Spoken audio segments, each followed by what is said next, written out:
The night Colt Maddox rode into that canyon, he wasn't looking for a fight. He was just moving cattle, the same as he'd done 1,000 times before, on ground so familiar he could navigate it blind. But the sound that reached him through the dark wasn't wind or wolves or the usual misery of the frontier. It was crying. 4 voices, low and trying hard to stay quiet. The kind of crying people do when they've learned that being heard only makes things worse. He should have kept riding. Every man with sense would have. Colt Maddox had never been accused of having sense. Tight. If this story already has its hooks in you, hit that like button, drop the name of your city in the comments, and follow along. I want to see how far this one travels. The ridge had no official name when Colt first came to it, just a stretch of high broken country between 2 river valleys that nobody else wanted. The vultures named it, in a sense. They worked the thermals above the bluffs in slow, patient circles, and newcomers passing through on the main trail would look up at those black shapes turning against the pale sky and ask what was up there dying. The answer, usually, was nothing. Vultures were patient creatures. They understood that everything died eventually, and the waiting cost them nothing. Colt had understood something similar about himself by the time he settled there. He was 34 years old, built like a man who'd spent his life arguing with the land and mostly lost, with thick hands scarred from rope and wire and weather, a jaw that hadn't been shaved clean in a decade, and eyes the flat gray of creek water in November. He wasn't a large man exactly, but he occupied space in a way that made him seem larger. The kind of stillness that some men have, not peace exactly, more like a compressed readiness. A spring wound tight and never quite released. He'd come from nowhere particular. Kansas, before that Missouri, before that a childhood in Tennessee that he didn't discuss and had worked hard to make unrecognizable in himself. He'd been a drover, a fence rider, a cattle scout, and briefly, during a bad winter in his late 20s, something closer to a hired enforcer for a ranch outfit that paid well and asked no questions. He wasn't proud of that period. He'd left it and the outfit behind when a man he'd been told to intimidate turned out to have a wife and 3 small children watching from behind a curtain. He'd looked at those faces and put his horse back the way he'd come and hadn't spoken to anyone for 3 days. That was the shape of him. Not good exactly. Not bad in the ways people sometimes assumed, just a man who'd drawn his own lines in the dirt and was stubborn about staying on the right side of them, even when crossing would have been easier. The ranch on Black Vulture Ridge was small by any reasonable measure.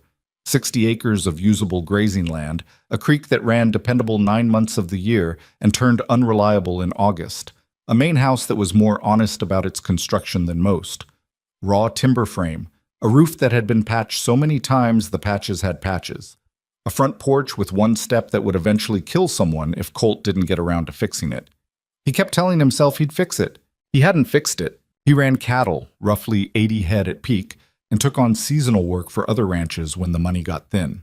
He had one horse, a dark roan mare named Ida, who had opinions about everything and wasn't shy about expressing them.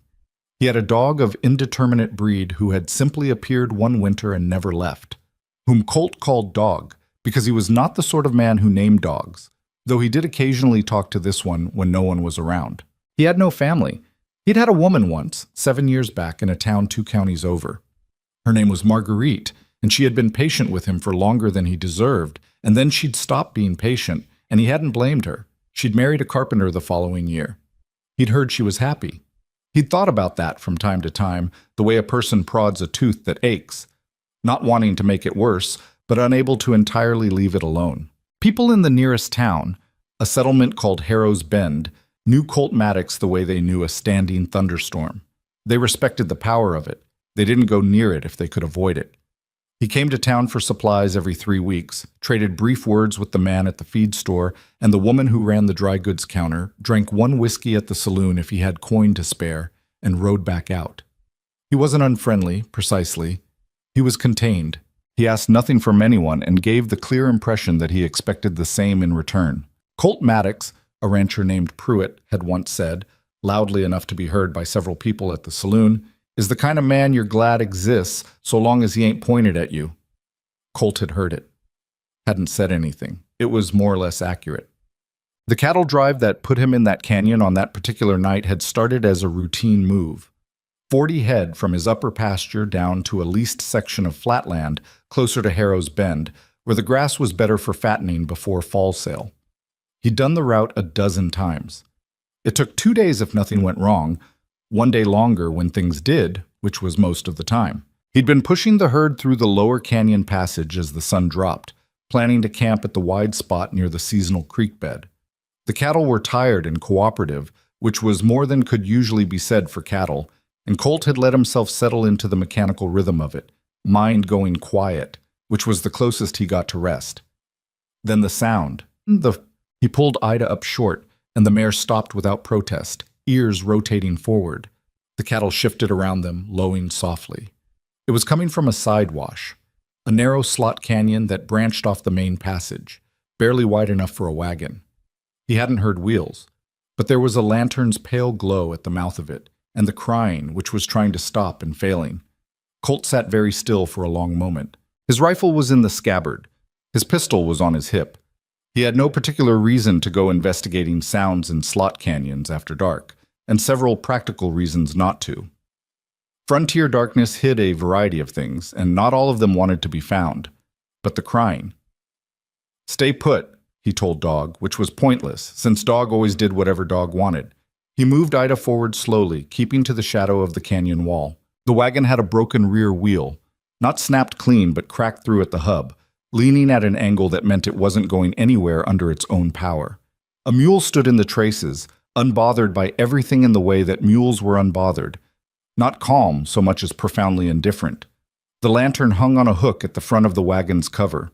There were 4 of them sitting in the bed of the wagon. Girls, he registered first, then corrected himself. Young women, or almost women, the oldest maybe 19 and the youngest no more than 12 or 13. They'd heard him coming and stopped crying or tried to, and were watching him with the particular stillness of people who'd learned to be still around men they didn't know. "Wagon's broke," Colt said. "Yes," said the oldest one. Her voice was steady, or close to it. She had dark hair pulled back severely and eyes that were doing a rapid, controlled assessment of him. "We're aware." "You alone out here?" "Appears so." Colt looked at the wagon, looked at the 4 of them, looked at the canyon walls closing in on either side and the dark pressing down hard. "Where are you trying to get to?" The oldest one. She had a quality he couldn't name immediately, something behind the steadiness, not fear exactly, but the memory of fear that had been managed so many times it had become a kind of default posture. Looked at the others before she answered. "Anywhere," she said. "Away from where we were." That answer told him something. He filed it. "I'm Colt Maddox," he said. "I've got a ranch up on the ridge. I can take a look at that wheel." "We don't need charity." "I didn't offer any. Wheel's broke. I've got tools." A pause. The girl, young woman, he kept correcting himself, looked at him steadily, and Colt had the sense of being measured and not being entirely sure he'd pass. "Evelyn Whitmore," she said finally. "These are my sisters, Nora, Sadie, and Claire." He looked at them each in turn. Nora was perhaps 16 with a watchful quality and ink stains on her fingers she'd tried and failed to scrub clean. Sadie looked to be about 14, solid and practical in her bearing, already looking at the wagon's broken hub with an assessing eye. Claire was the youngest, the one he'd thought 13 but might have been 12. She was looking at him directly, which the others were avoiding, with a kind of clear-eyed curiosity that struck him as either very brave or very young, probably both. "All right," Colt said, and stepped down from Ida. He worked on the wheel by lantern light for the better part of an hour. It was a bad break. Not unfixable, but not fixable with what he had in his saddlebag.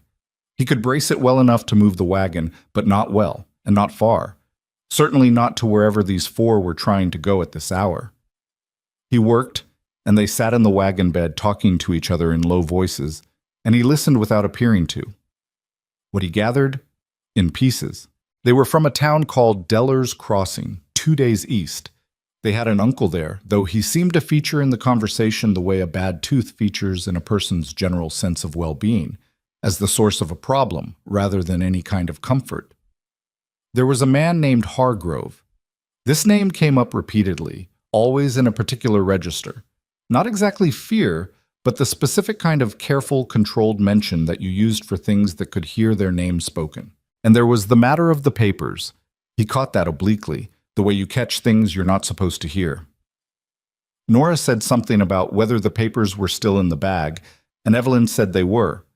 And her voice when she said it had a particular quality, low and protected, like she was guarding something fragile by not saying too much about it. Colt straightened from the wheel and wiped his hands on his pants and said, "Best I can do tonight. It'll hold, but you don't want to push it fast or far." "How far to Harrow's Bend?" Evelyn asked. "Day's ride on a good wagon. On this one, day and a half, maybe two. You'd be on the trail in the dark." She looked at him. He looked at her. The remaining sisters were watching this exchange with the alert wariness of people who'd learned that other people's decisions tended to have consequences for them. "We have money," Evelyn said a little stiffly, "to pay for lodging somewhere." "How much money?" Her jaw tightened. "Enough." Colt suspected it wasn't much. People with enough money didn't push a broken wagon through a canyon at night. "My ranch is 2 miles back up the main trail," he said. "I've got a spare room with a door that latches, and my cattle need to stay here overnight before I move them tomorrow. You're welcome to sleep there. In the morning, I can see about the wagon." Evelyn looked at him for a long time. He made sure he wasn't doing anything with his face that could be misread. He'd learned, over years, how to make himself non-threatening, which was different from being non-threatening. It was a deliberate arrangement of posture and expression and stillness that said, "I'm not what you're afraid of." He didn't always bother, but sometimes it mattered. "Why?" she said. It was a fair question. Stranger offers a woman a room in a remote area at night. There were reasons to ask why. "Wagon breaks down. You're stuck in this canyon," Colt said. "Canyon's not a good place to be stuck. Anybody passing through at night isn't going to be the kind of person you want to meet." He paused. "I'm probably not either, by some people's reckoning, but I've got a spare room and I'm not in the habit of bothering guests." Another silence. Young Claire said from the wagon bed, "He fixed our wheel. He didn't have to do that." "He didn't fix it all the way," Evelyn said. "It's better than it was," Claire said, with the matter-of-fact authority of a child who's learned to weigh partial improvements over perfect ones. Evelyn looked at Colt once more. He waited. "One night," she said. "We leave in the morning." "That's fine." Well, the ranch looked worse at night than it did in daylight, which was saying something. Colt noticed this with a dispassionate awareness as he walked Ida toward the barn and let the wagon come creaking behind him. The porch step looked particularly bad. He made a mental note to fix it before morning, and then, knowing himself, revised that to before someone broke an ankle. He got them settled in the spare room, which wasn't bad, all things considered. A real mattress, 2 blankets that were clean, if thin, and a window that faced east so it would catch the early light. The door latch worked. He showed Evelyn how to work it and left them to it without ceremony. He slept on the porch, which was something he did sometimes in good weather, and this was close enough to good. Dog curled against his legs. The cattle were settled on the lower pasture, sounds carrying up the ridge the way sound did out here, soft and enormous. He lay there in the not quite dark.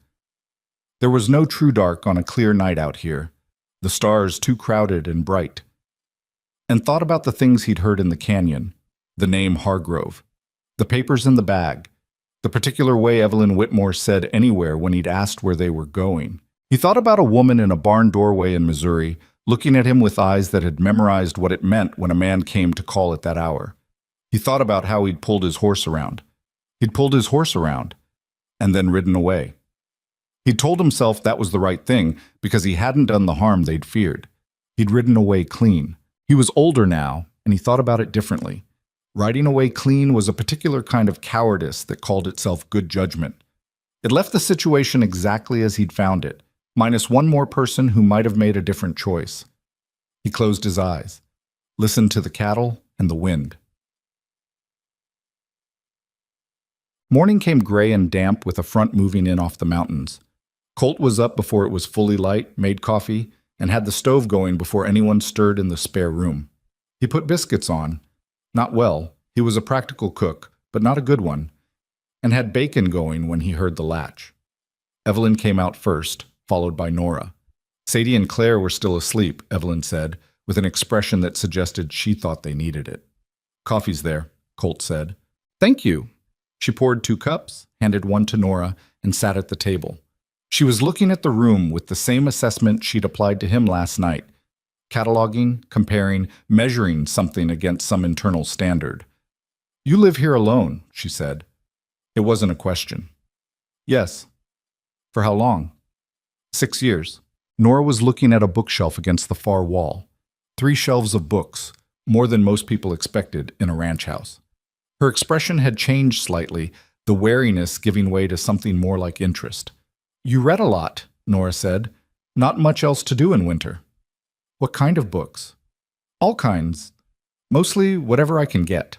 Nora moved toward the shelf with the careful, permission-seeking hesitation of someone who wanted to touch something but wasn't sure if they were allowed. "Go ahead," Colt said. She pulled out a volume, a bound collection of territorial survey reports, of all things, and opened it with the practiced ease of someone who'd spent considerable time around books. Colt watched her, ink stains on her fingers. The way she opened the book, not casually, but with a kind of precise care. He'd noticed that about some readers, the ones who were serious about it. Like the book was a conversation they were about to enter, and they had manners about it. Evelyn was watching him watch her sister. "Nora reads everything she can find," Evelyn said. "Contracts, ledgers, legal notices. She taught herself 2 years ago when our mother was still..." A pause, short and controlled. "She taught herself." "Good thing to know," Colt said. Evelyn set down her coffee cup. "Mr. Maddox, I need to tell you something because you've been decent to us, and I think you deserve to understand the situation you've put yourself in by bringing us here." Colt turned from the stove. "All right. The man who's..." She stopped. Tried again. "There's a man, Ellis Hargrove. He brokers labor contracts in 3 counties. He finds workers for ranchers and mine owners and farm operations that need cheap hands. He's very successful at it." Her voice was precise and flat, describing something she'd rehearsed saying. "4 months ago, our uncle signed papers giving Hargrove a claim on our labor. All 4 of us. Nora, Sadie, Claire, and me." A pause. "He was owed money. He signed the papers to settle the debt. He didn't tell us until Hargrove's men came to collect us." The room was quiet. Outside, the wind had picked up. "How old is Claire?" Colt asked. 12. He kept his expression even. It took effort. "Hargrove would call it a labor contract," Evelyn said. "He'd use that word, contract. And the papers exist, Mr. Maddox. They exist, and they're signed, and the sheriff in Deller's Crossing has seen them and told us they were valid, told us that to our faces." She paused. "We ran 4 days ago, took the wagon from the back of the property at night. Hargrove has men looking for us. He doesn't like losing property." The word came out of her like something she'd been holding under water. That's what we are to him, property. Colt looked at her for a long moment. "You said you have papers in your bag," he said. Her eyes sharpened. She hadn't realized he'd caught that. "Copies," she said carefully, "of the original contract, and some other things Nora found." "What kind of other things?" A silence. Evelyn looked at Nora, who had stopped pretending to look at the book. "Other contracts," Nora said, "from other families, in a box in Hargrove's office. He had me filing papers the first week. I think he thought because I was young I wouldn't understand what they were." A pause. "I understood." "And you took copies?" "I copied them before we left, by hand, at night." She said it matter-of-factly, like it was the only reasonable response to the situation. Colt thought about a man somewhere east of here, probably already moving men toward this county, looking for 4 young women in a broken wagon.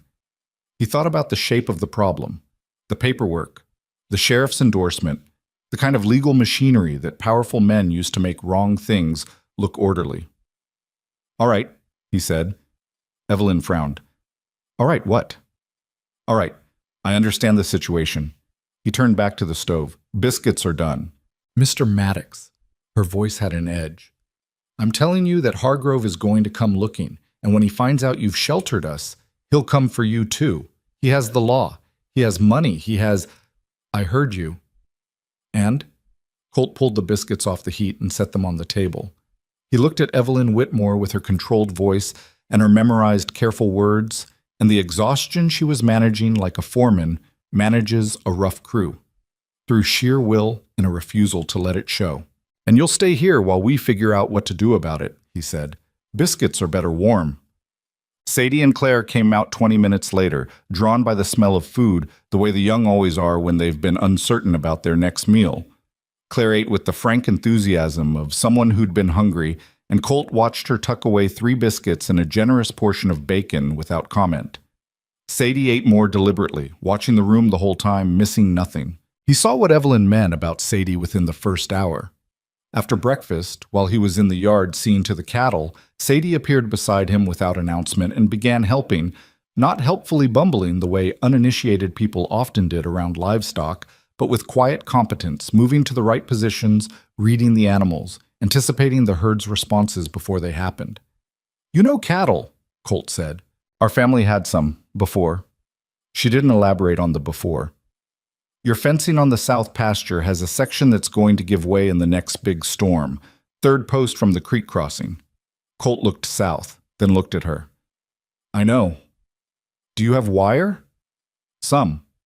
I can fix it if you show me where the tools are." He showed her where the tools were. Nora spent the morning at the table with the papers from her bag, spread in careful order. When Colt came in for water at midday, she was making notes in a small journal, cross-referencing things in columns. He looked at the papers briefly without touching them. Names, dates, amounts, signatures. The handwriting on the copies was small and precise. She'd done this in a hurry, in low light, from memory and sight, and the copies were clear and careful. "How many families?" he asked. "At least 9 that I found," Nora said, "that I could get to in the time I had. There are probably more." "What did he do with the—" Colt found the right word by a process of elimination. "What did he do with the workers he contracted?" Nora's pen paused for a moment. "Ranch work, some of them. Kitchen work. Some to mining operations in the northern county." She looked at her papers rather than at him. "He wasn't selective about conditions. He cared about payment. If the buyer paid, the worker went." Colt went back outside and stood in the yard for a while, looking at nothing in particular. Dog sat beside him, which was all Dog had to offer in terms of commentary, but it was something. Bob. The rider came in the late afternoon. Colt was at the fence line on the eastern edge of the property, checking the post Sadie had flagged him toward. She was right. 3 of them were bad. When he heard Ida's sharp warning call from the barn, he came back around the main house and saw the horse on the trail, maybe 200 yards out, coming at a walk. He got between the house and the horse and waited. The rider was a man Colt recognized in a general way. Face from Harrow's Bend, one of the type who hung around the edges of the saloon looking useful to whoever needed useful. He pulled up about 20 yards out with the careful distance of a man delivering a message he didn't personally endorse. "Maddox," the rider said. "Yep. Got a message for you from Ellis Hargrove." He said the name with the slight careful deference of someone who understood it to be significant. "He says he understands you've got some of his contracted workers at your place. Says there's no hard feelings about it. You probably didn't know the situation. He'd like them returned to him by day's end today, and that's all there is to it." "That's the message?" "That's the message." Colt stood with his thumbs in his belt and looked at the rider in a steady, uncomplicated way. "Go back and tell him no," Colt said. The rider blinked. "Now, look, Maddox." "That's the answer, no." He held the man's gaze without raising his voice. "You can tell him why or not. Up to you. Hargrove's not a man you want coming after you." "He's welcome to try." The rider looked at him for a moment longer, the way people looked at a storm on the horizon, calculating distance, calculating time. Then he pulled his horse around and went back the way he'd come. Colt stood in the yard until the trail was empty again. Inside, Evelyn was standing at the window. She'd watched the exchange. "He'll come himself next time," she said. "Or his men." "Probably," Colt agreed. "Why did you do that?" She was looking at him with a kind of searching directness that he suspected she used when she'd decided to stop being careful. "Do what?" "Say no. You don't know us. This isn't your problem." Colt thought about it, not because he didn't know the answer, but because he wanted to give her the right words rather than the convenient ones.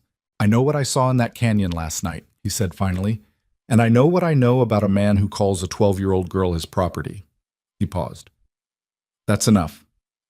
Evelyn looked at him for a long time. Something behind her eyes shifted, not softening exactly, more like a lock turning over.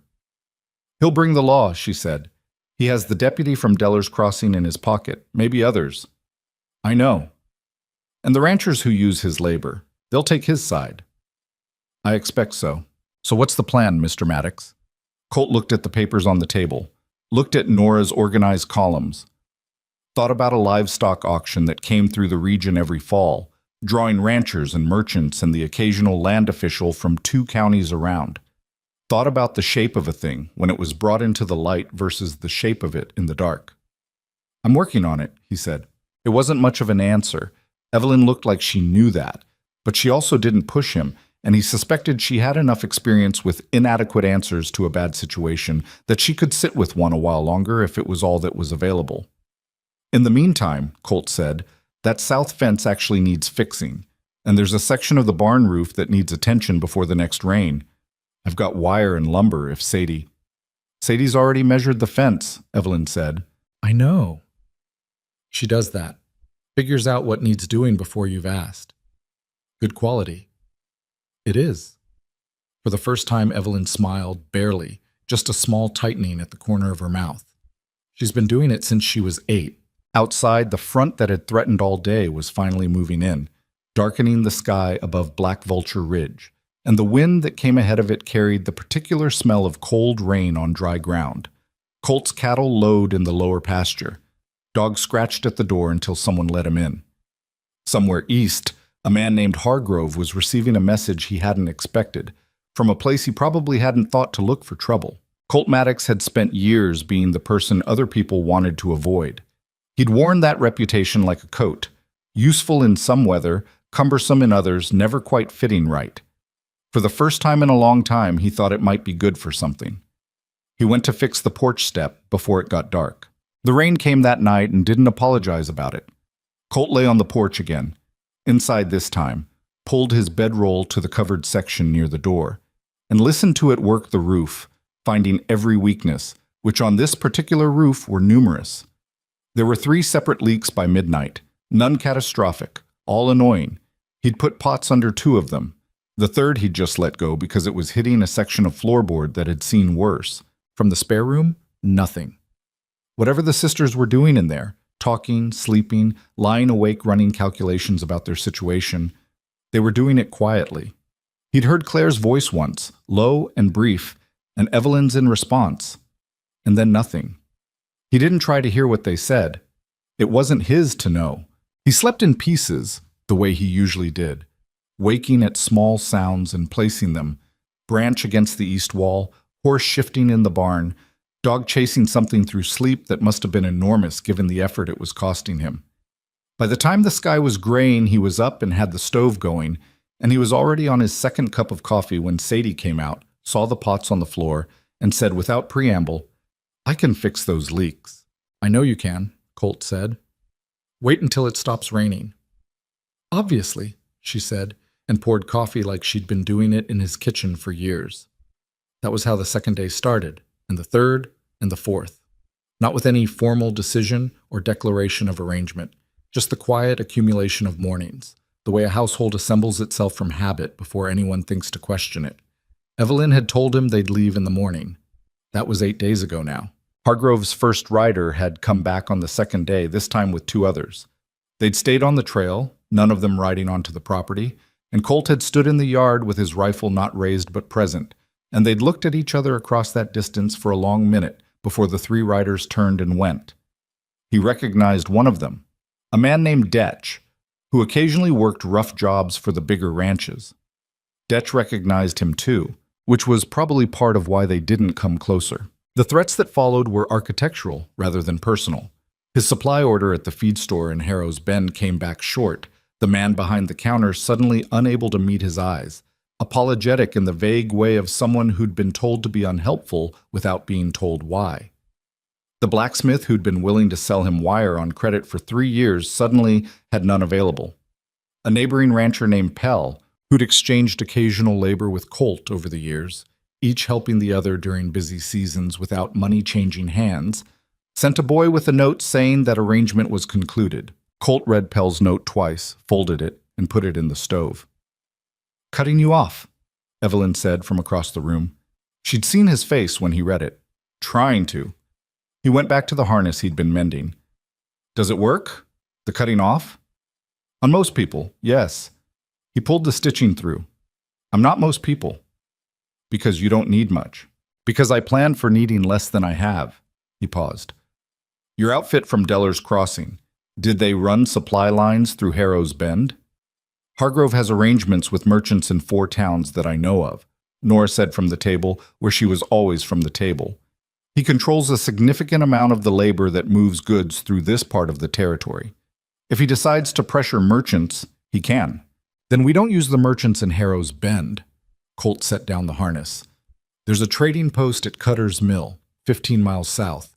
Hargrove doesn't run that far south yet. His operations centered east and north. I'll go there. That's a full day's ride each way. Yes. Evelyn was quiet for a moment. We're costing you significantly, Mr. Maddox. You're fixing my roof, he said. We'll call it even. She gave him the look she'd started giving him when he said things like that. Not quite exasperation, not quite something warmer. Somewhere between the two, in that particular register of people who don't know what to do with a gesture they didn't ask for and can't afford to refuse. What Hargrove hadn't counted on, and what Colt was only beginning to understand himself, was what the 4 of them were actually capable of. He'd thought of them, initially, in the category of people to be protected. That was the shape of the situation as he'd first understood it. Man with resources, women in danger, resources applied to danger. Simple math. He was wrong about the math. Sadie fixed the roof in 2 days, working methodically from the east end to the west, taking apart the bad sections and rebuilding them properly, rather than just patching over the damage. Colt watched her once from the ground, not wanting to interrupt, noting how she worked. She'd puzzle something out, stop, think it through, and then proceed with a certainty that suggested the thinking had been complete.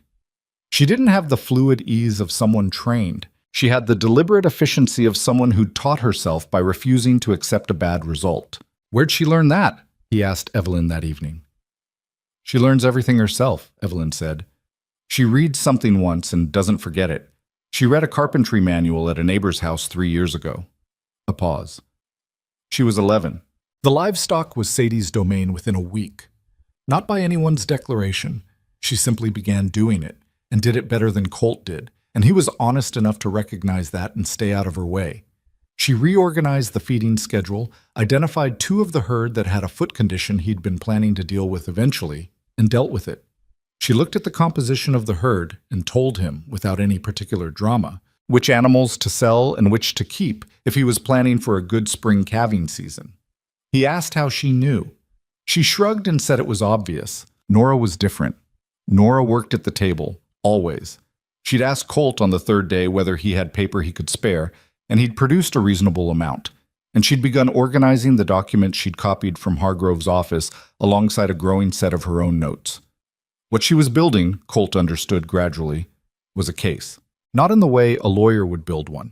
Nora had no legal training, but in the way a very precise and disciplined mind builds an argument when it has decided the argument needs to be made. She was cross-referencing the names on the contracts with dates, amounts, and a timeline she'd reconstructed from memory and inference. The contracts aren't technically labor contracts, she said one afternoon, not looking up from her work. What are they? Colt said. There's something Hargrove calls labor contracts, but the legal language is, it's wrong. The terms have no end date, no provision for wages to be paid to the worker, no mechanism for the worker to exit the arrangement. She tapped her pen against the paper. A contract with no exit provision and no wage component isn't a labor contract. It's closer to something else. Colt waited. I need to find the right law, she said. There are territorial statutes. I need to read them. The town has a law office, Colt said. Harrow's Bend. Ira Quill runs it. He's not the most principled man, but he keeps books. Nora looked at him directly. Will he help us? He won't help you for free, Colt said. And he might be cautious if Hargrove's name comes up. But if someone were to go and look at the public records section of the territorial statute collection without necessarily explaining why, I understand, Nora said. The following Tuesday, Colt rode into Harrow's Bend with Nora in the wagon, telling anyone who asked that she was a relation come to help with the ranch. Quill's office was half law practice and half general notary, the kind of frontier operation that handled wills and land disputes and the occasional deed transfer. The public statute volumes were on an open shelf because they were public. That was the legal obligation. Nora sat in Quill's outer office for 4 hours with 3 volumes and her journal and came out with 11 pages of notes. On the way back, she was quiet for most of the ride. The notes pressed flat on her knee, her pen moving occasionally to add something she hadn't wanted to forget. "Well," Colt said when they were close to the ridge. "Hargrove's contracts are fraudulent," Nora said. "Not technically illegal under every statute. The territory's laws are incomplete. But under the commercial contract provisions, a valid labor contract requires quarterly wage settlement and a right of withdrawal with 30 days' notice. His contracts have neither." She paused. "A territorial magistrate could void them, if we could get one to look." "That's a large if." "Yes." She looked at her notes. "But it's not the only angle." Colt glanced at her. She had the focused, slightly inward expression of someone who'd identified a problem's shape and was now walking its perimeter, looking for the weak point. "The other families on those contracts," she said. "If we could contact them, or someone who knew them, and they could confirm the contracts were signed under duress or under false description of terms." "Witnesses," Colt said. "Yes." "Hargrove's not going to sit still while you build that." "No," she agreed. "So we have to build it faster than he can move." A pause. "When is the regional livestock auction?" Colt looked at her. She was 16 years old with ink-stained fingers and a composure that had been built out of necessity rather than temperament. She'd just spent 4 hours reading territorial statutes for fun, if useful self-preservation could be called fun. 6 weeks, he said. "Who attends?" "Ranchers from 3 counties, merchants, land agents, sometimes territorial officials, if there's business worth attending to." Nora wrote something in her journal and closed it. Evelyn managed the household with the same controlled precision she applied to everything, which meant that within 2 weeks the ranch ran more efficiently than it had in the 6 years Colt had occupied it alone. This was not a compliment he offered aloud because he understood it would embarrass them both. But it was true.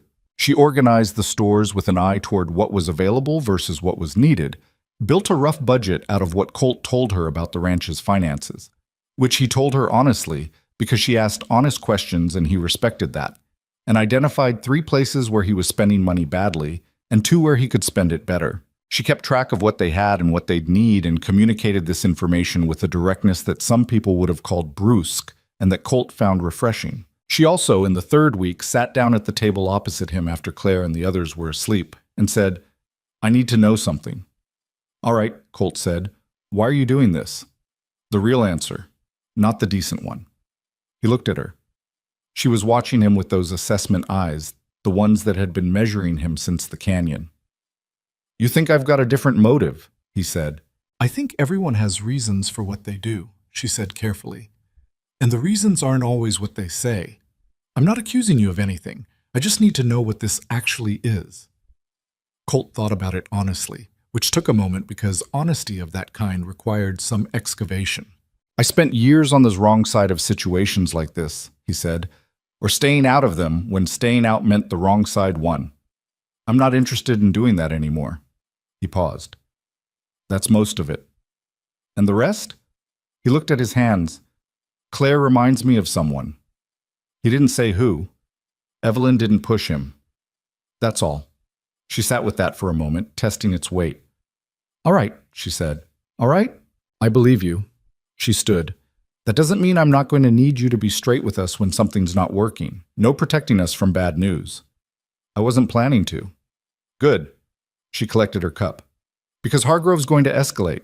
The pressure on your suppliers isn't working the way he expected, and men like him don't accept that quietly." She said it without drama, the way someone states whether, not resigned, just informed. "I know," Colt said. "How many of his men do you think he can put together if he decides to ride out here in force?" Colt calculated.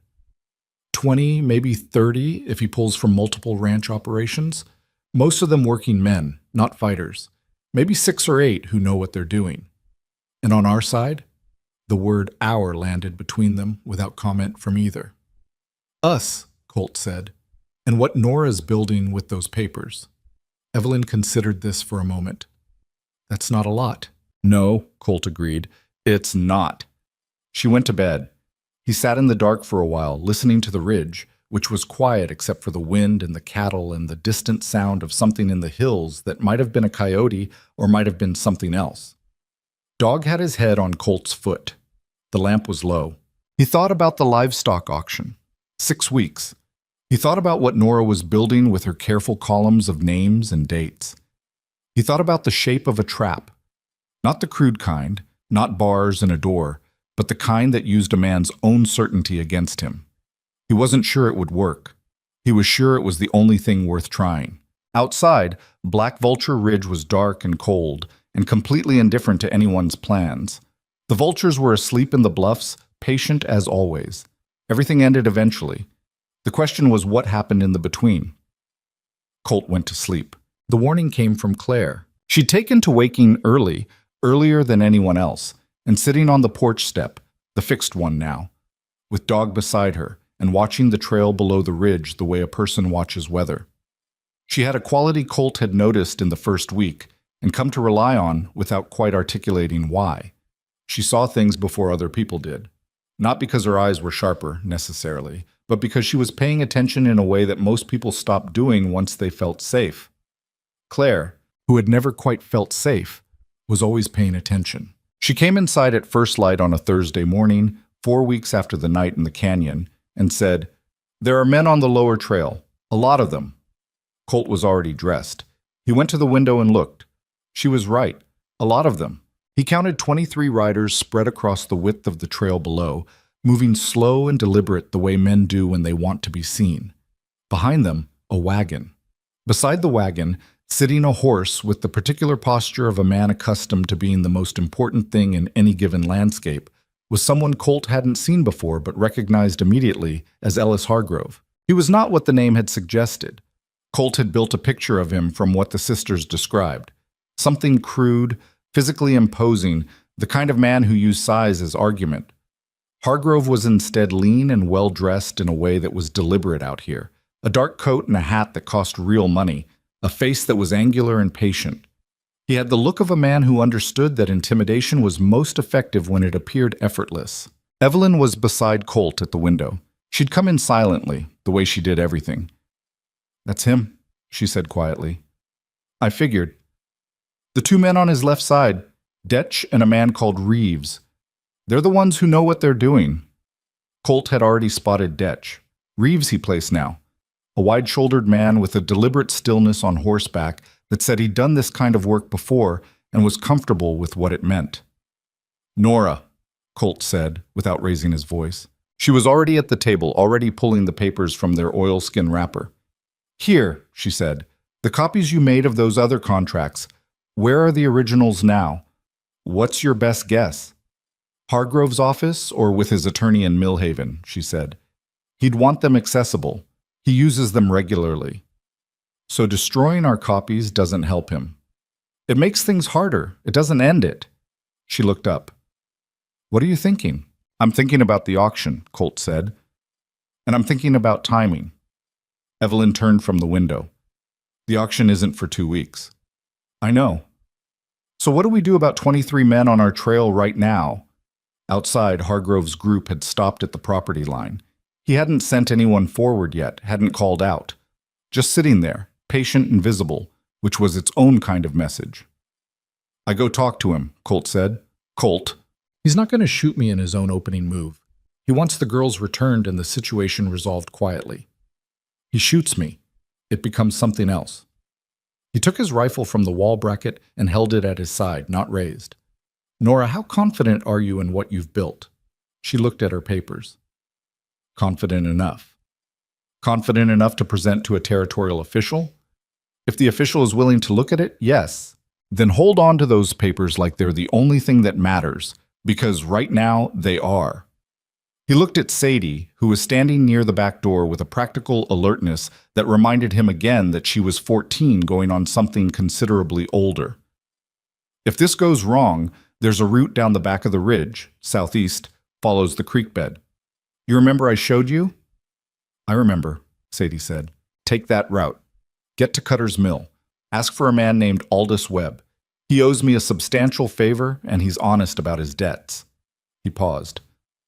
Don't stop for anything. Sadie nodded once, without drama. Claire was watching him from the doorway to the spare room.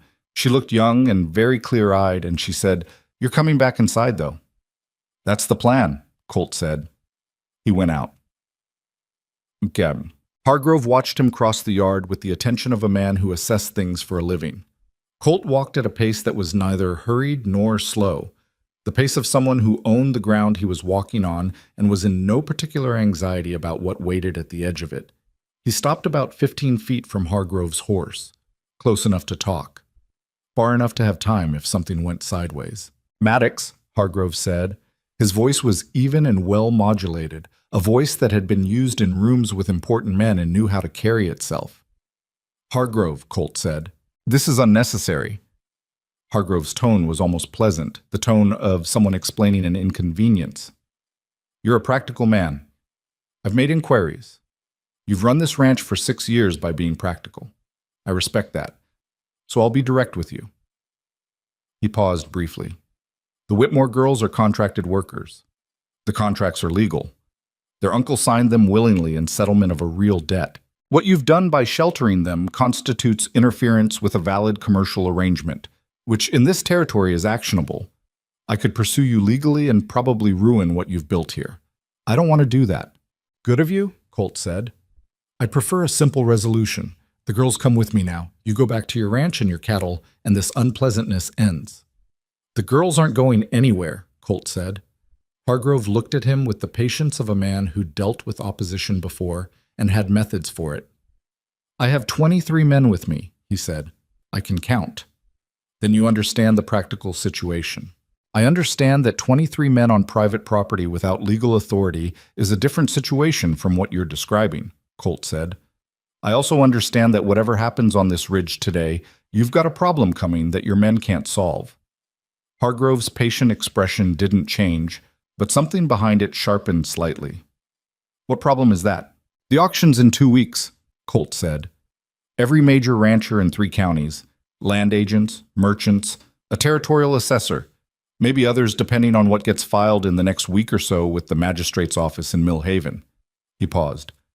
A filing about fraudulent labor contracts, with copies of 12 contracts that don't meet territorial commercial standards, with names attached, yours and the names of everyone who's paid you for workers. The silence that followed was the specific silence of a man recalculating. You don't have those documents, Hargrove said carefully. I've got copies. Your originals are in Mill Haven, probably, but copies with corroborating testimony hold up just fine in a commercial fraud proceeding, which is a different legal mechanism than a criminal one and requires a lower standard. Colt watched Hargrove's face.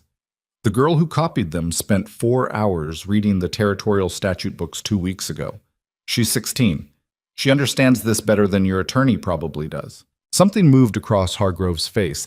It might have been anger. It was controlled very quickly. You're bluffing, Hargrove said. Maybe, Colt said. Ride up and take them by force and we'll find out. Detch, to Hargrove's left, had his hand near his holster. Not on it, near it.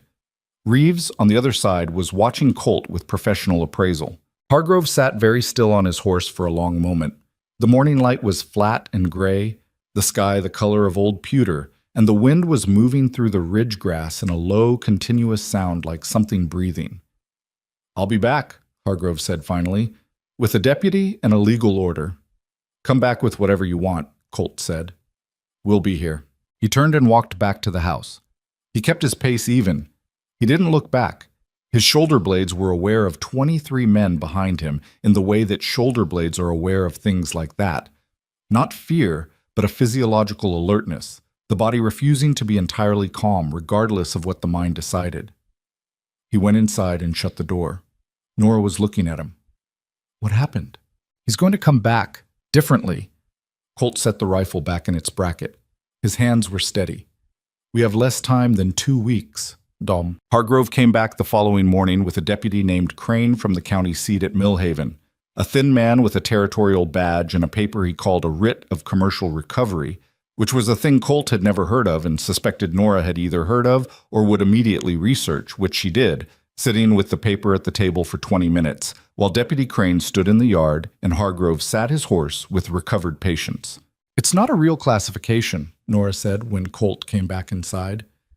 "The territory has writs of replevin for property recovery, but those apply to goods and animals. There's no mechanism for applying them to persons. It would contradict the federal prohibition. This document is using commercial language to dress up something that doesn't have legal standing." She paused. "But Crane's a deputy. He can use it to compel us to let them search the property." "Can he compel us to hand anyone over?" "Not legally, but if he decides to assert that he can," she left that open. "How do I fight it?" "You ask for it to be reviewed by a magistrate before compliance. That's your right under territorial civil procedure. Crane probably knows that. Whether he respects it depends on how much Hargrove is paying him." Colt went back outside. Crane had dismounted and was looking at the property with the expression of a man calculating angles. "Deputy," Colt said, "Mr. Maddox, I've got a writ here. I know what it says. I'm requesting review by a territorial magistrate before compliance, which is my right under civil procedure. You can note that in your documentation." Crane's jaw tightened slightly. He looked at Hargrove. Hargrove looked back at him with a stillness that was its own instruction. "The magistrate's circuit doesn't come through this county for 3 weeks, Crane said. "Then we'll wait 3 weeks, Colt said. "That's not—" Crane stopped. He was working something out, the specific calculation of a man who was being paid to accomplish something and was finding the accomplishment more complicated than expected. "I can have a magistrate summoned." "Please do," Colt said. Crane and Hargrove exchanged another look. Then Crane folded the writ and put it away, and both men rode off without another word. The silence they left behind had a quality to it. Not peaceful, not resolved. The held-breath silence before something shifts. Evelyn was on the porch. "You bought time," she said. "Some. How much?" "Enough, maybe, if Nora's right about what she has." "She's usually right," Evelyn said. "Not pride exactly. Just statement of fact, the way you acknowledge gravity." They stood on the porch together looking down the empty trail. Somewhere on that trail, Hargrove was riding away and making new plans. And some of those plans were going to be cruder than legal documents and deputies. Colt knew that. Evelyn knew it too. He could tell by the way she was looking at the distance. "The family's on those contracts," Colt said. "The other ones, not you. Do you know any of them?" "2, from Deller's Crossing. The Marsh family lost their eldest daughter to him 8 months ago, and a widow named Suchek. She lost 2 sons. If we could get word to them, tell them what Nora has, see if they'd come to the auction." "They're afraid," Evelyn said. "I know. But afraid people come forward when they see someone else already standing." He paused. "I need a rider who knows the Eastern Road and isn't connected to me or Hargrove." "Aldous Webb," Evelyn said, using the name he'd given Sadie. "The man at Cutter's Mill." "He owes me," Colt said, "and he's been clear of Hargrove's arrangements. Can you trust him?" Colt thought about Aldous Webb, who was a difficult man in most respects, and an honest one in the ways that counted. "Yes," he said. 3 days later, Webb rode east with 4 letters Nora had written, carefully, precisely, explaining what they had and what they needed and what the auction represented, addressed to families whose names were in her copied documents. He took a route that went south before going east, avoiding Harrow's Bend and the roads Hargrove's men watched. Whether the letters would reach anyone, whether anyone would come, those were things you couldn't control. What happened next, Colt had less control over than he'd wanted.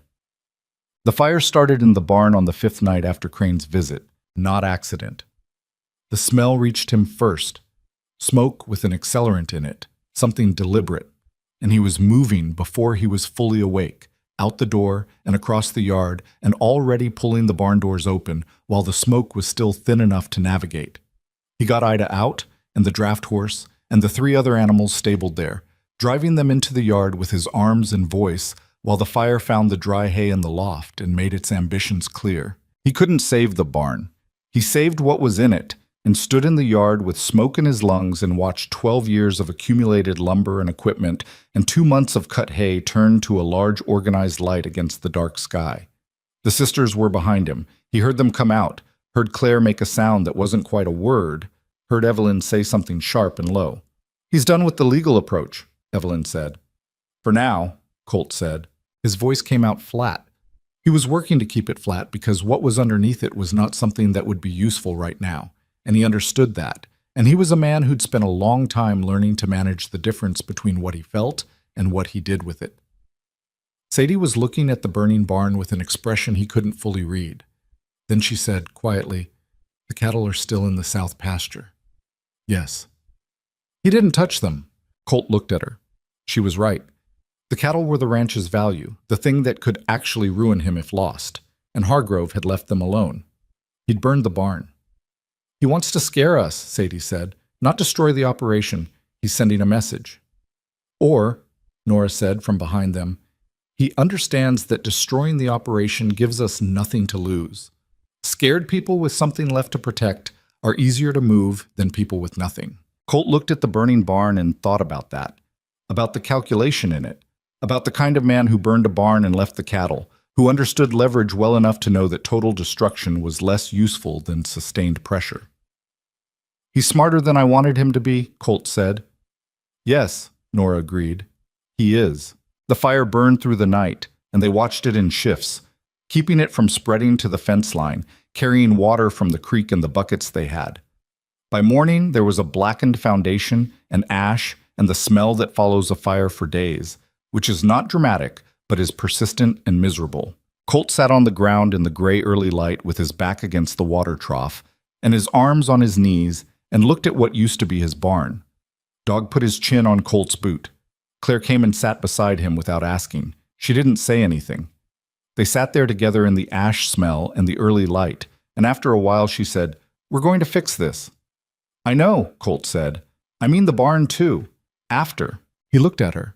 She was looking at the foundation with the same clear-eyed directness she applied to everything, and there was something in her face, 12 years old and already so sure that after existed, that it was worth planning for, that worked on him in a way he wasn't going to examine closely.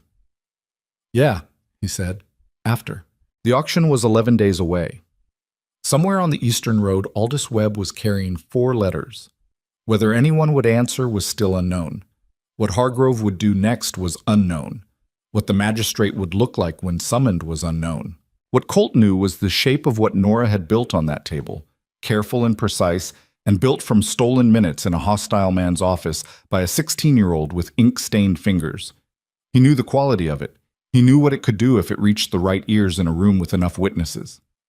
He stood up, looked at the ash. There was work to do. Aldous Webb came back 9 days after he'd left, which was 2 days before the auction, which was either good timing or the only timing available, and there wasn't much difference at that point. He rode in at midday, looking like a man who'd covered a lot of ground fast and hadn't slept much doing it, his horse dark with sweat, and his face carrying the particular exhaustion of someone who'd been holding tension for several days straight. He dismounted in the yard, and Colt took his horse without being asked, and Webb sat on the porch step and accepted a cup of coffee from Evelyn with both hands. The way people accept things when their hands need something to hold. 3 families, Webb said. Colt sat on the step beside him. 3 out of 4. The Suchek woman wouldn't come. She's afraid, and she's got younger children still at home, and I understood it, Colt. I couldn't argue with it. He drank. But the Marsh family's coming, father and mother, and they're bringing their daughter. Hargrove released her 3 months back when she got sick enough to be a cost rather than an asset. She's better now. They're angry. Who else? Family named Devrose. Lost a son to a mining contract 2 years ago. Son made it back, just barely, and he's coming with his father. Webb paused. And a woman traveling alone. Name of Tesler. Widow. Hargrove took her 2 boys. She found out from my letter that there might be a way to get the contracts voided. He looked at his coffee. She's been trying to get someone to listen for 8 months. Nobody would. Colt sat with that for a moment. They'll be at the auction grounds, Webb said. I told them what you said, Nico. Come as attendees, don't announce why they're there. Wait for the signal. What signal did you tell them? I told them they'd know it when it happened. Webb gave him a look. I assumed you had something specific in mind. I'm working on it. You've been working on it for 2 weeks. It's a complicated thing to work on.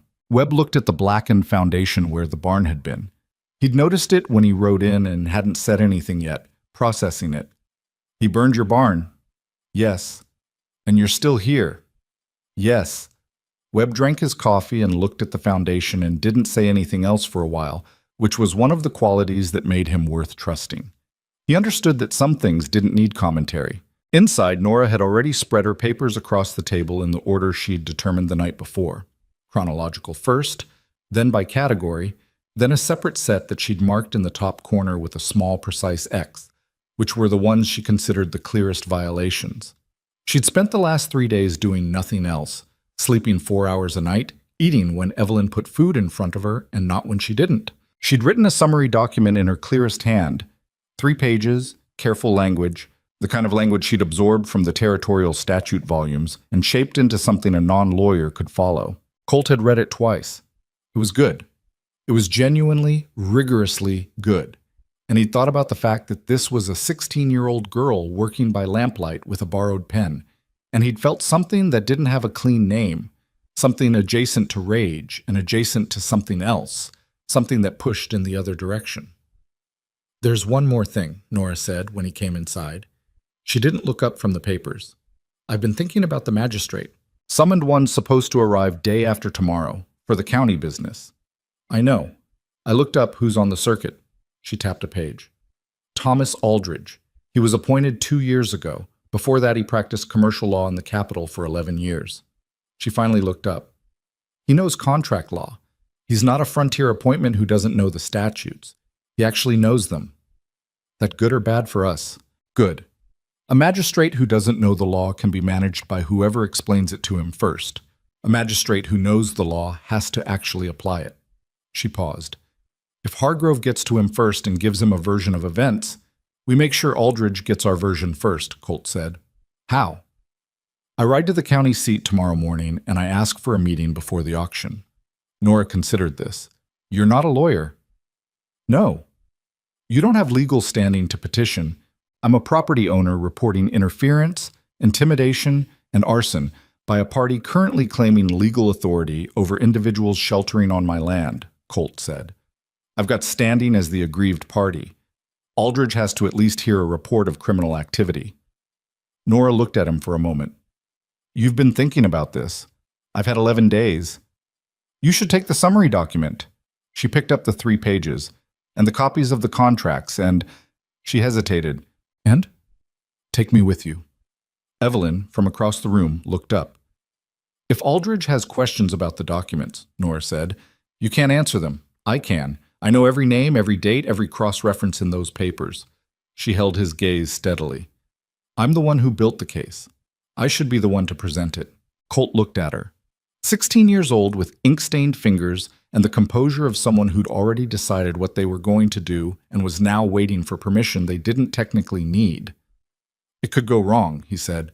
If Hargrove's got someone watching the road, we go south first, then east, the long way. He looked at Evelyn. She's right, Evelyn said.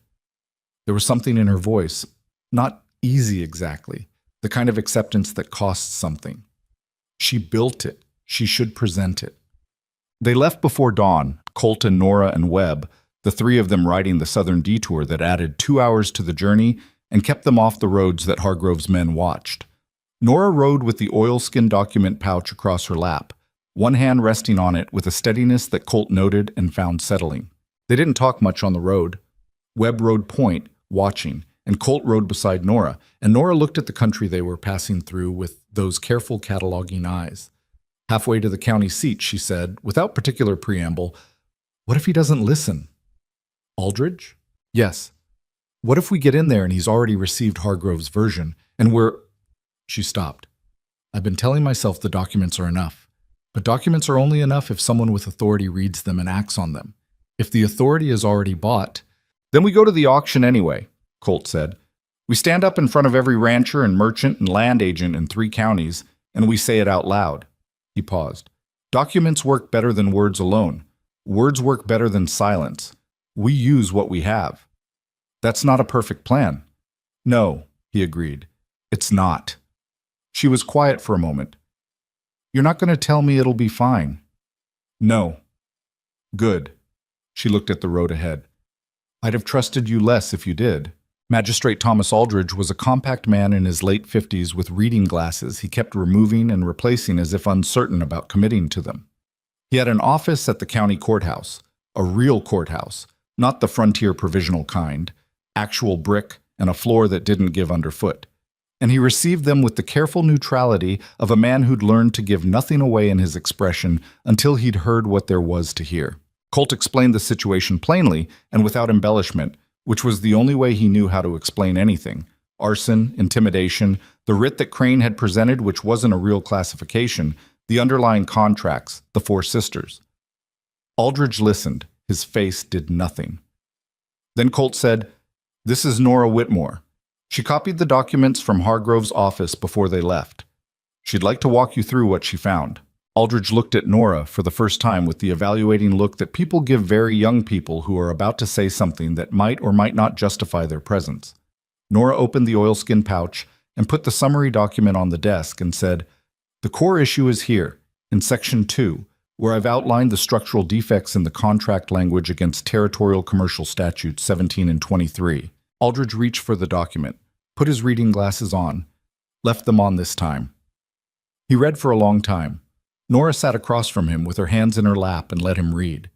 She told Colt on the road that the worst thing you could do with a careful reader was rush them, and she was right about that, and Colt sat to the side and watched Aldridge's face move through the documents with the slow, methodical attention of someone who actually knew what he was looking at. Once, Aldridge said, without looking up, "The cross-reference on page 2 to the Davro contract, this is one of your copies?"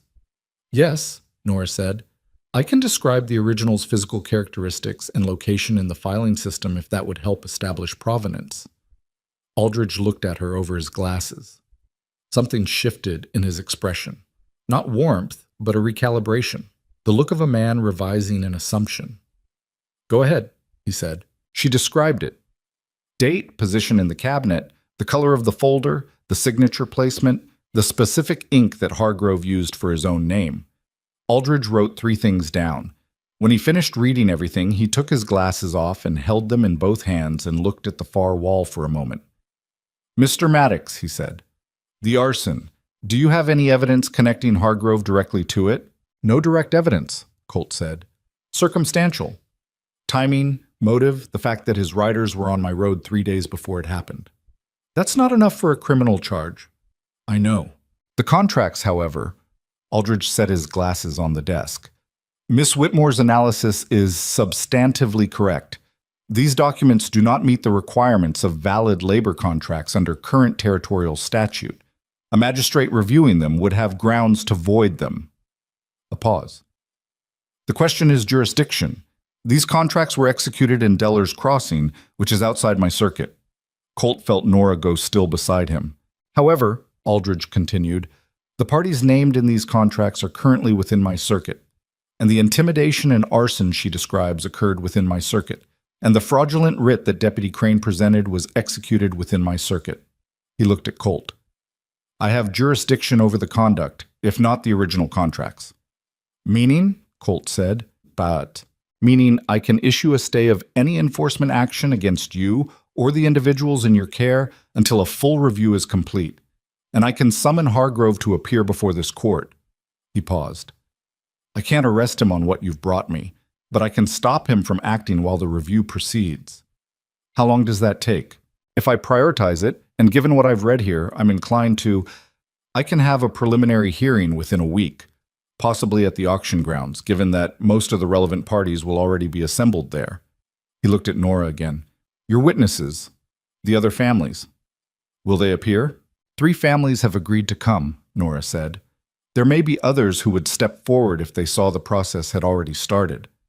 People come forward easier when someone's already standing." Aldridge looked at her for a moment with that same recalibrated expression. "You're 16, he said. "Yes." "You taught yourself to read legal documents. There wasn't anyone else to do it." He held her gaze for a moment, then looked back at the documents. I'll have the stay drafted by this afternoon. Hargrove will receive it tonight. He began writing. He won't be pleased. No, Colt said. He won't. They rode back the same long southern way, reaching the ridge as the light was going.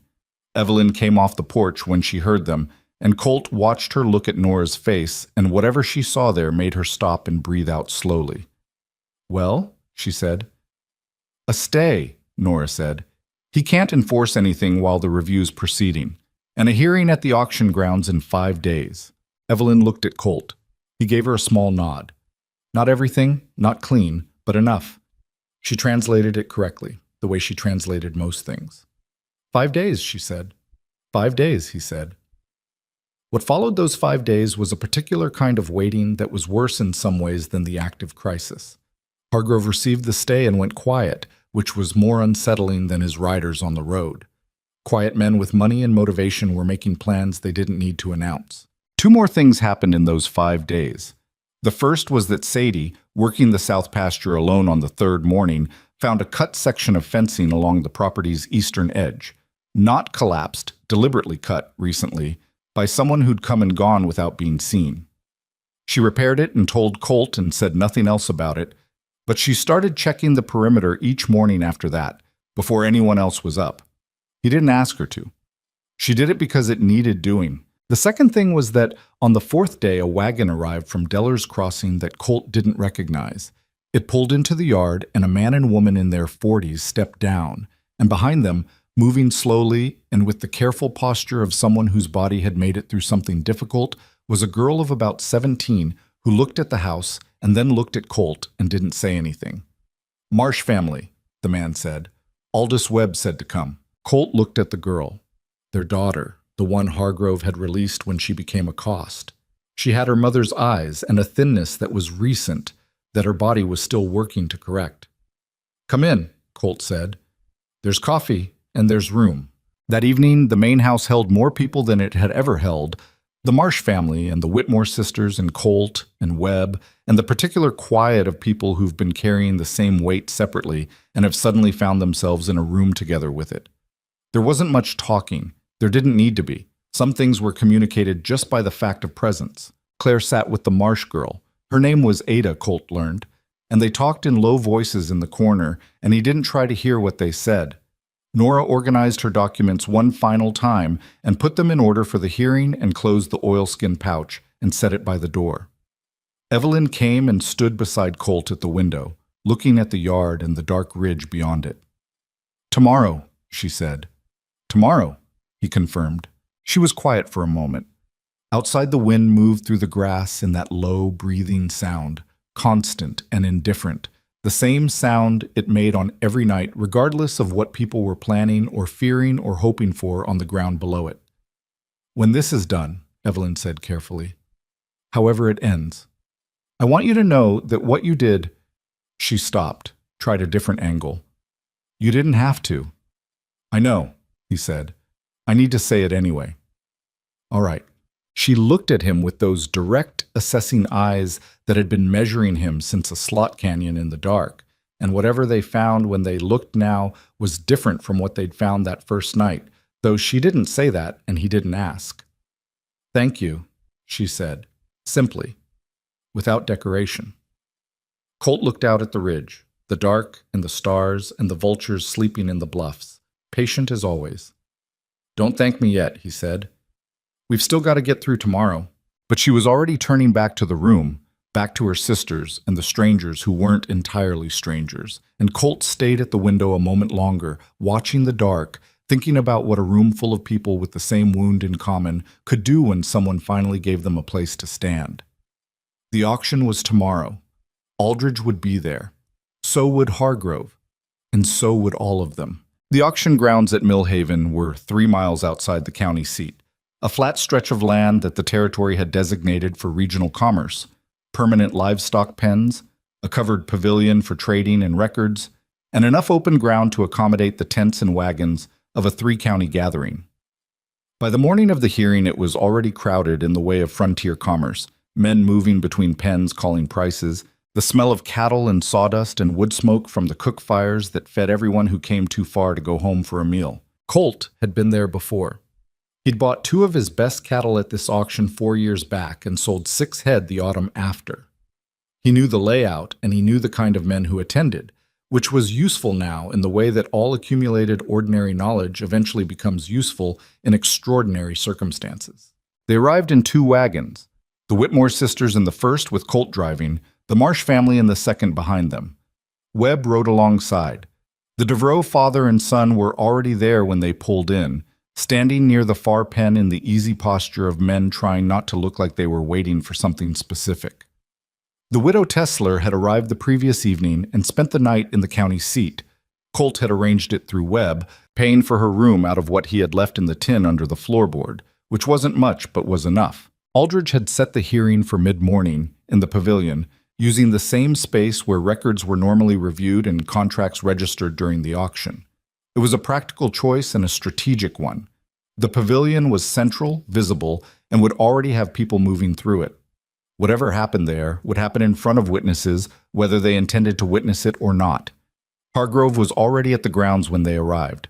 He'd come with 4 men, not 23, which told Colt something. Either he'd been advised to appear cooperative, given the legal stay, or he'd calculated that the intimidation approach had failed and pivoted to something that looked more like legitimate process. He stood near the pavilion's east entrance in his good coat, talking to a man Colt didn't recognize but whose posture and the leather case under his arm identified as an attorney. "He brought counsel," Evelyn said quietly, beside Colt. "Expected. We don't have counsel. We have Nora." Evelyn looked at her sister, who was climbing down from the wagon with the oilskin pouch, and already scanning the grounds with the systematic attention she applied to everything. She had a dark dress that was her best, pressed flat by sleeping on it the night before because there hadn't been an iron. Her hair was neat. Her hands, for the first time since Colt had known her, had no ink stains. She'd scrubbed them that morning, he'd heard the water, and he'd understood what that meant without asking. "She's not a lawyer," Evelyn said. "Hargrove's lawyer couldn't have built what she built," Colt said, "with what she had to work with." They moved toward the pavilion. Colt was aware of Hargrove's attention tracking them across the grounds, that patient, calculating focus. He didn't look back at it directly. He kept his pace even. Magistrate Aldridge called the hearing to order at 9:30, standing at the record table in the pavilion's center with the deliberate neutrality of a man who understood that the room was watching him as much as anything else. The room, which was not technically a room but a covered space open on 2 sides, had more people in it than Aldridge had perhaps anticipated. Word moved fast at an auction. Several ranchers had drifted in out of curiosity. A land agent named Forsyth, whom Colt recognized, stood near the east post with his arms crossed and an expression of careful attention. Aldridge stated the matter plainly: a review of commercial contracts and associated conduct, pursuant to his authority under the territorial magistrate statute. He did not editorialize. He laid out the framework and invited Hargrove's attorney to present first, which was the conventional order, and which Hargrove had clearly expected given the slight relaxation in his posture when Aldridge said it. The attorney's name was Pelham. He was smooth in the way of men who've been paid to be smooth, who've learned to make complexity sound simple and wrong things sound reasonable. He presented Hargrove's version in clean, efficient language: valid contracts, signed willingly, a legal commercial arrangement disrupted by a private citizen with no standing, and an accusation of arson that was entirely unsubstantiated. He put the original contracts on the table. He'd brought them from Millhaven, where they'd apparently been filed, and cited 3 territorial precedents for commercial labor arrangements. It was good. Colt had to acknowledge that. It was constructed well, and it would have been very effective in a room without the other pieces in play. When Pelham finished, Aldridge looked at Nora. "Miss Whitmore," he said, "you may proceed." Pelham made a sound. Not quite an objection, more a preparatory throat clearing that conveyed his opinion of a 16-year-old girl presenting to a territorial magistrate. Several of the ranchers in the pavilion looked at each other. Forsyth, the land agent, unfolded his arms. Nora walked to the table. She set the oilskin pouch down, opened it, and took out her documents in the order she'd organized them. She looked at Aldridge, and not at Pelham, and not at Hargrove, and she began. She did not speak like a lawyer. She didn't try to. She spoke like someone who had read everything there was to read on a subject and was now explaining it to a person she respected.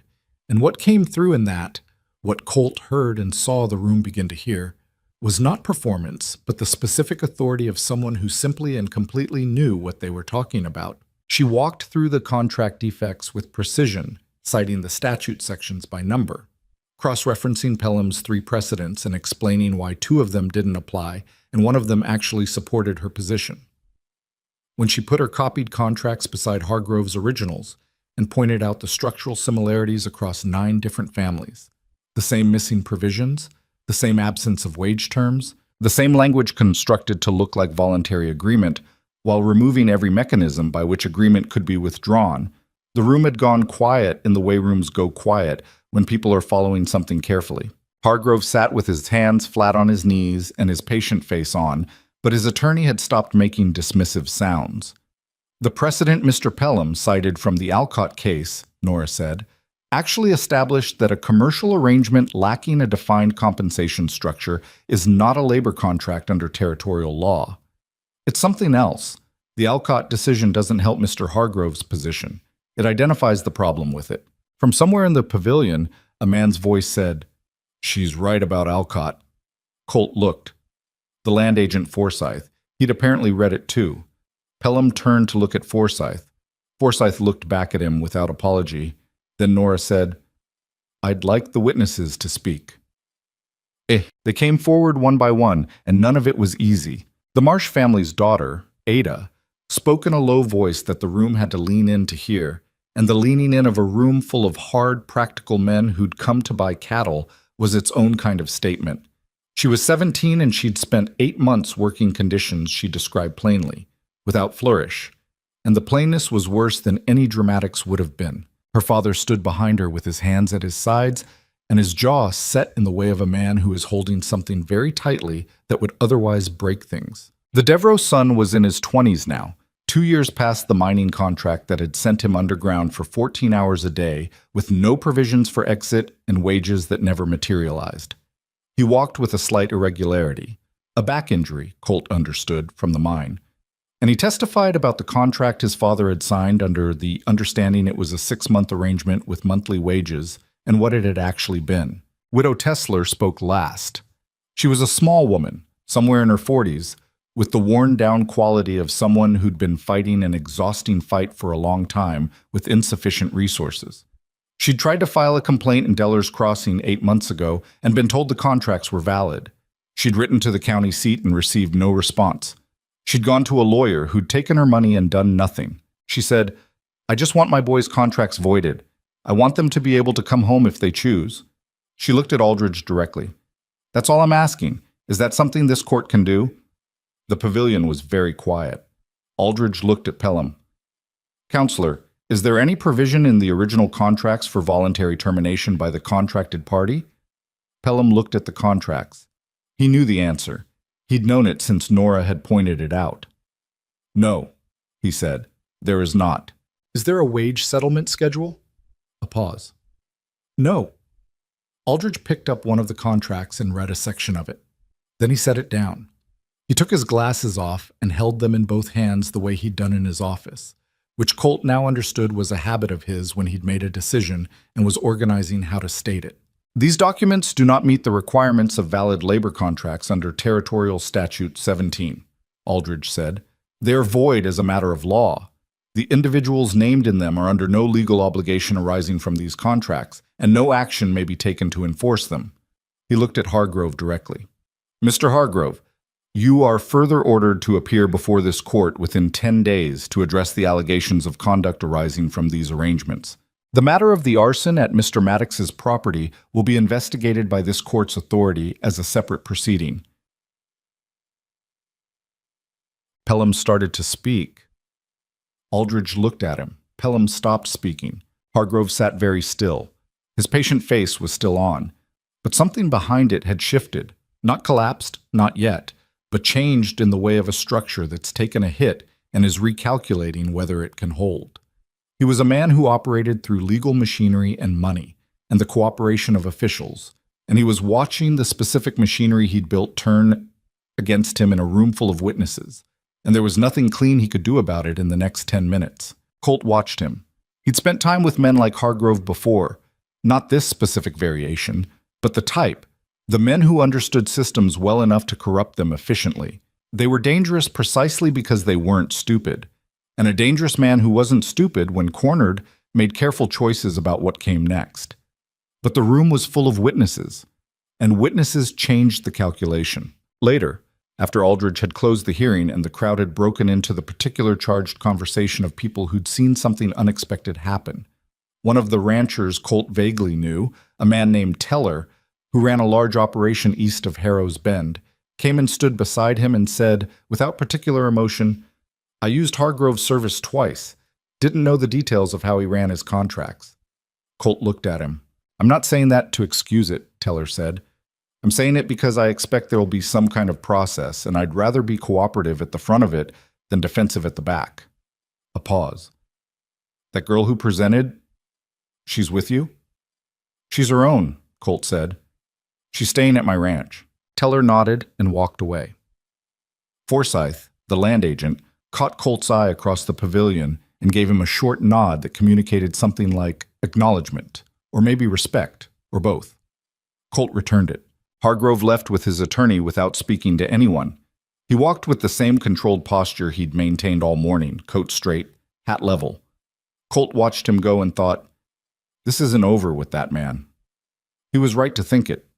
But he was also right 2 weeks later, when Hargrove appeared before Aldridge's court and the investigation into the barn fire turned up a man named Reeves, the wide-shouldered man from the morning on the trail, who'd kept a ledger of his paid work with a specificity that suggested either arrogance or a private insurance policy against the man who hired him. It turned out to be the latter. Reeves sold Hargrove's involvement in the arson for reduced charges without noticeable hesitation. Hargrove was arrested on a Thursday afternoon. The session in Aldridge's court lasted 2 days.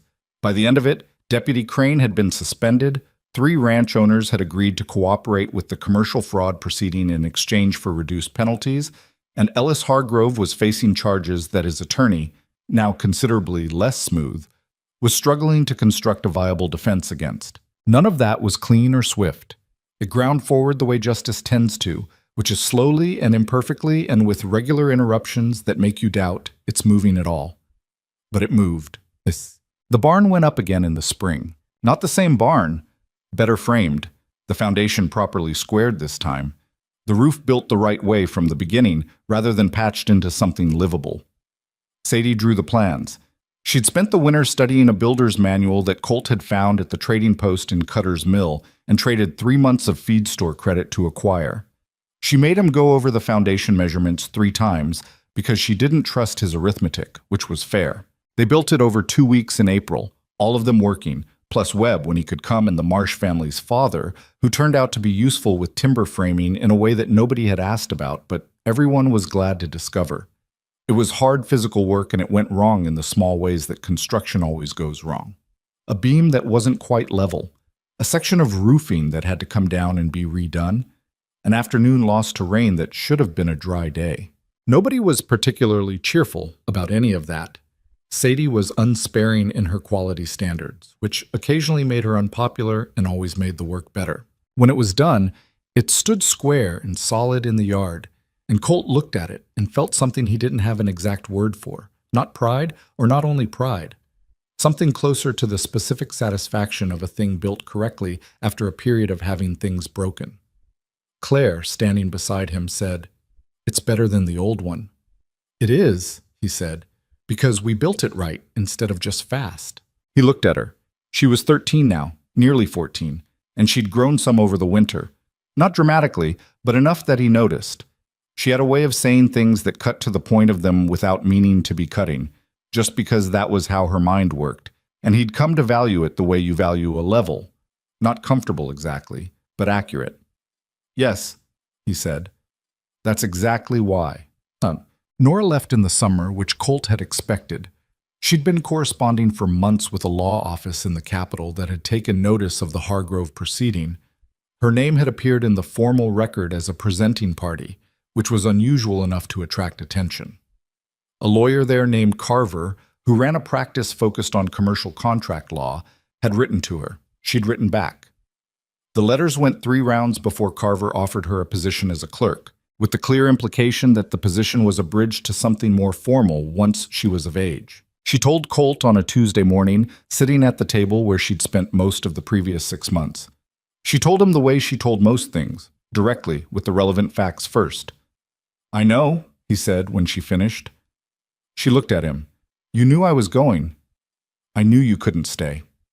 He poured coffee, set it in front of her. "This place isn't big enough for what you're going to do." She wrapped both hands around the cup. For a moment she looked young in a way she usually didn't. Not the composed, careful Nora who cross-referenced statutes, but something younger and less armored. "I want to come back," she said. "Not to stay, but to come back." "The door latches from the outside, too," Colt said. "You can open it either way." She left on a Friday with a bag that was mostly books and the oilskin pouch, which she kept even though the documents in it were now part of the official court record. Evelyn drove her to the stage road. Colt watched the wagon go from the porch and then went back to work, because there was always work, and standing watching the road after someone's gone serves no purpose. That sitting down can't eventually serve better. Sadie stayed. That surprised him less than it might have. She'd put her hands into the soil of the place, and the soil had taken hold of her, or she of it. And the ranch's operation had become, in ways he hadn't planned and couldn't have arranged, genuinely hers as much as his. She had opinions about the herd that were usually right. She had a way with sick animals that he didn't and didn't pretend to. She expanded the garden on the south side of the house in the spring, and by summer it was producing enough that they traded surplus at Cutter's Mill, which offset the feed costs in a way that was modest but real. Claire attended the school that opened in Harrow's Bend in the autumn, riding in 3 days a week on a small gray horse Sadie had selected for her from a sale in the county. The school was a rough operation. 1 room, 1 teacher, 40 children ranging in age from 6 to 15, limited materials.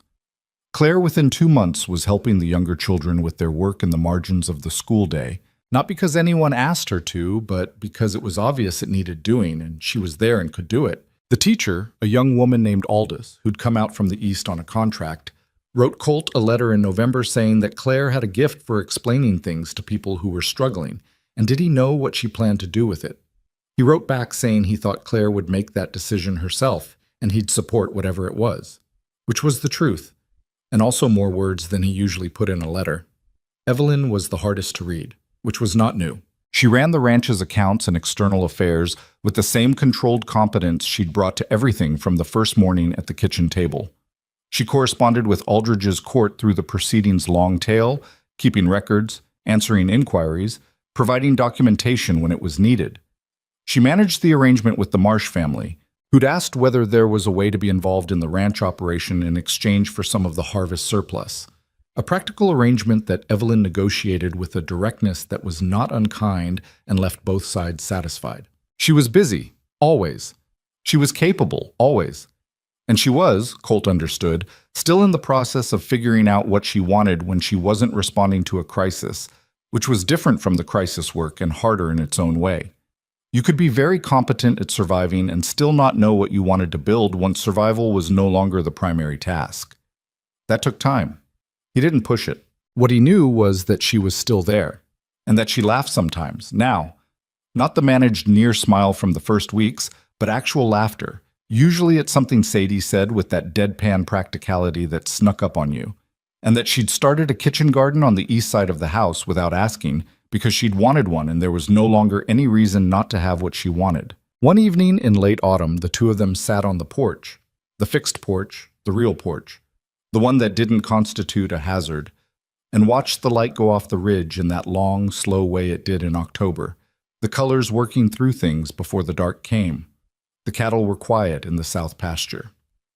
Somewhere in the barn, Sadie was doing something with implements that involved an irregular clanking that had been going on for 20 minutes. "She's going to be up until midnight again," Evelyn said. "She always is," Colt said. A comfortable quiet. Not the absence of things to say, but the presence of enough ease that saying them could wait. "I've been thinking," Evelyn said. "All right, about what this place could be. Not just the ranch." She looked at the ridge, not at him. "There are families in the territory who have nowhere, not like we had nowhere. I mean, structurally. Widows with children, People who've been worked out of their situations by men like Hargrove and have nothing left to stand on. I know, Colt said. We have space. We have... The operation is stable now. Sadie's made it more stable than it's ever been. Nora sends money when she has it, which is more than we ask for. She paused. I think we could take people in, structured, not charity. Work, contribution, fair arrangement, give them a place to rebuild from. Colt looked at the ridge. He'd thought about it too, in the particular way he thought about things. Not with plans exactly, but with a slow accumulation of noticing what was missing and what he had to fill it with. The barn's big enough, he said. For now. We'd need to add to it eventually. Sadie would want to draw the plans again. Obviously. She paused. Is that a yes? It's a yes, he said. She nodded. The light finished going off the ridge and the stars came in, crowded and bright the way they always were out here, indifferent and enormous. Dog appeared from the side of the house and climbed the step and settled between them with the uncomplicated confidence of an animal who knew where it belonged. This is the thing about Colt Maddox that the county talked about later. And they did talk about it, not in the grand way of legend, but in the ordinary way that communities talk about people who've changed the shape of what they thought was possible.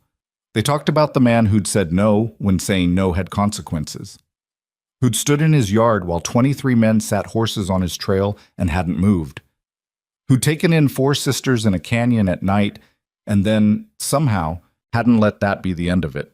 What they often missed when they told that story, because it was harder to see, was what it cost him. The supplies cut off, and the barn burned, and the months of isolation that weren't entirely different from the isolation he'd chosen before, except that before he'd chosen it, and now it was chosen for him. The uncertainty that had stretched from that canyon night through the winter and into the spring before anything was resolved. The weight of being responsible for people when you're a man who'd spent years being responsible for no one and had gotten comfortable with that. He was not a simple man who did a simple, brave thing.